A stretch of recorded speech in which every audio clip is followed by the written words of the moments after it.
Well, hello. Hey, everybody. It's Nikki Woods. I'm going to give people a few minutes to pop on so we can chat. It's a little late, but we're going to give people a few minutes to pop on before we get started. All right, good. Here we go. So earlier today, interestingly enough, I posted something on Facebook. And I got so many questions about it and so many messages about it that I really thought that I would just take a minute to kind of go through and talk about it a little bit. So what I posted on my page was that you can change your story. If you weren't happy where you were, if you were more of a victim than a victor, that you could actually change your story. And so people are like, well, what does that mean? How do you do it? And so I really thought... people text me. Let me just tell you, my friends text me and they inbox me while I'm doing this, and it pops up on my phone. And it makes me giggle. But anyway, so people ask me, like, what is this thing about change your story? So I wanted to go through with it a little bit because there are a lot of things that we tell ourselves that just don't serve what we're trying to do. It's not we don't want to show up in the world like that. So changing your story, and that doesn't mean your past changes. That just means that you use that to empower you going forward. But just because you were in a certain state when you were 22 or 35 or 12 doesn't mean that you have to continue with that. And so you change your story. So the first step that you have to do is you have to identify what that story is, right? And most of us have a story. Some of us have more than one. And that could be anything from, hey, Derek from Memphis, Tennessee, how are you? That could be anything from I'm broke, I'm not good enough, I don't matter, which was my story for a long time. I'm not pretty enough, I'm not skinny enough, I'm not loved enough, I'm not, it's just whatever your story is. And sometimes our stories stem from like when we were little kids. So maybe a parent or a cousin or a friend said something to us, and for whatever reason, they could have had no ill intent. But for whatever reason, it got stuck in our brain, and that's what played. And so for me, my story was I don't matter, that I don't make an impact. What I say isn't important. And that comes from being the little sister of a very dynamic woman and being compared to her a lot. And I don't even know if we've talked about this, but being compared to her a lot. And so I did not feel that I was as pretty as she was. I was not as smart as she was. I was not as athletic as she was. And so for me, what played over, nobody necessarily said that to me. So let me make that clear before my mama gets me. Nobody necessarily said that to me, but that's just what I perceived. And so when that played for a long time in my head, and I know that my story of not mattering, I don't even know if that's correct, but my story of telling myself that I don't matter really is what pushed me to do what I did in life. So, you tell me I don't make an impact, I'm going to go get 1 million listeners in Chicago, and I'm going to say what I need to say, and people are going to listen. You tell me I don't matter, and then I'm going to come to Dallas and work for Tom Joyner, and I'm going to have 10 million people that have to pay attention to what I say and what I put on the radio. So your story really does affect how you show up in the world, and you really want to work on identifying what it is and then changing it so that you can leverage that and use that to propel you to whatever greater situation you need to be in. So the first thing is you have to identify your story. And then once you identify your story, you can shift your story, right? So, and shifting your story simply means that you figure out what you want your story to be and you change it. So it doesn't mean that this never happened, but now you're doing something new. Hey, Vernon, how are you? Now you're doing something new, right? And so you're shifting your story. And literally that could be writing out what you want your story to look like, what you want to be different, what you want in your life to change. So if your story is I'm always broke, you need to write a new story about living in abundance and being able to afford whatever you want and being smart with money and making your money grow. And then you need to, third step, support that new story, right? So you can't continue to have a broke mentality and then change your story to abundance just by saying I'm changing it to abundance. You have to, on an ongoing basis, continue to support that new story. So that could be a vision board.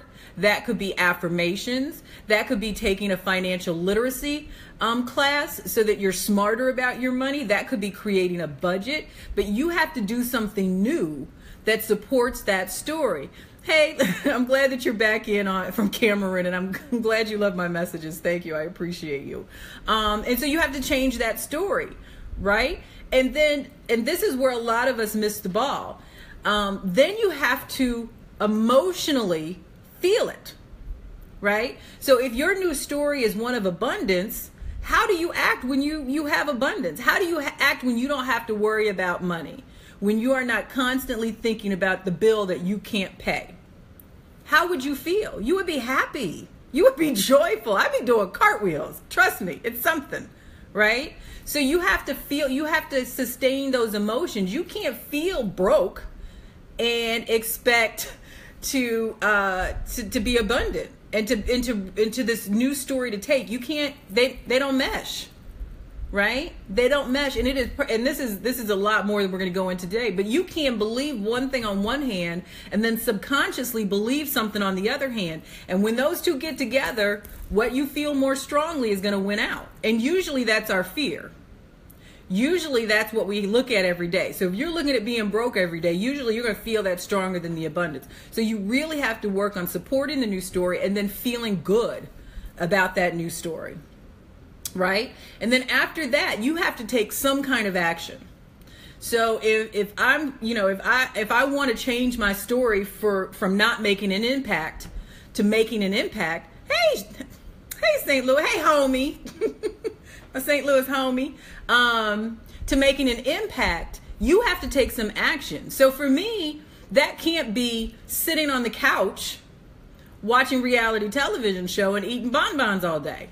If I want to make an impact, I have to start sharing my story. I have to start sharing my message so that it can impact people, right? That makes sense, right?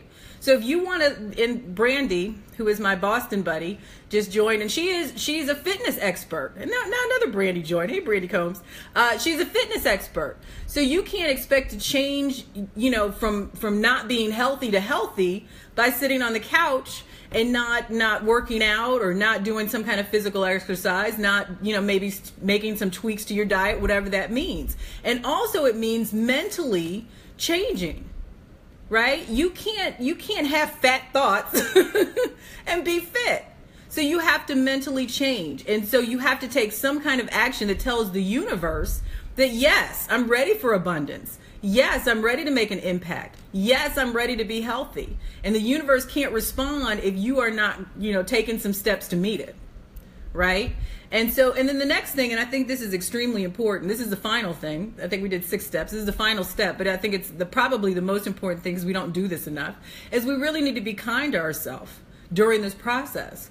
Because you're not going to say, okay, I'm going to be abundant, and overnight you are abundant. Normally it doesn't happen like that. So which is why I said earlier, when you're supporting your story, it's got to be a consistent thing of support. It's not going to change overnight. And there may be some days where you wake up and you're like, I'm not feeling very abundant today. And you have to be, you have to be gentle with yourself. It's really like learning, like, when your kid goes to, takes its first step and goes to kindergarten. I mean, you're really cheering them on because they're learning something new and they're growing. This is the same process, and you have to be your cheerleader through this new process, right? So that really is it. And I don't want anybody to think that I'm simplifying the process. It's work. It's work. Mindset shifts and story shifts, and really like setting yourself up mentally and spiritually for a better life, a greater life, doing what you're really called to do in this world. It's difficult work, and it's ongoing work. It's ongoing. Hey, honey, it's ongoing work.